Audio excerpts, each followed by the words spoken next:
Juda ham zo'r savol kelib tushgan ekan. Ya'ni 20 yillar davomida pul yig'ib, tiyinni tiyinga qo'yib, oxiri xarid qilib olgan yerimga, uyimga ham egalik qila olmaymanmi deb savol kelib tushibdi. Ushbu savolga o'zi kontr savol bor. Ya'ni biz ma'lum bir yer joyni sotib olyapmizmi? Avvalo tekshirib ko'rishimiz kerak, kimdan sotib olyapmiz. U yer o'zi unga tegishlimidi? Sotsa bo'ladigan yermidi? Va bizning sotib olish jarayonimiz qonuniy bo'lyaptimi?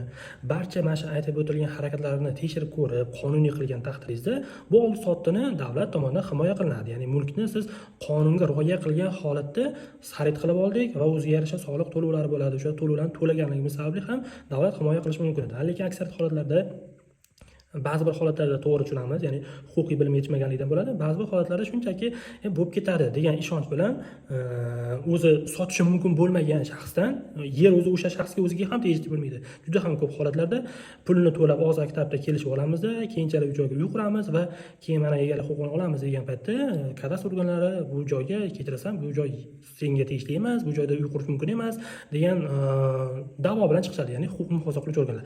Ana shunda bizda shunday shakllanadi. Men sotib olgan joyimda ham endi egalik qila olmayman, nechadir yildan beri yashab kelyapman-ku degan narsa mana shunda vujudga keladi. Shunday huquqiy muammoga duch kelmaslik uchun aslida boshida shuni tekshirib ko'rishimiz kerak. Ya'ni ma'lum bir yerni sotib olyapmizmi? Shu sohani vakillari, huquqshunoslari bilan yoki shu sohani vakillari bilan tekshirtirib hujjatlarini keyin xarid qilib olsak, bunday og'ir muammolarga duch kelmaymiz.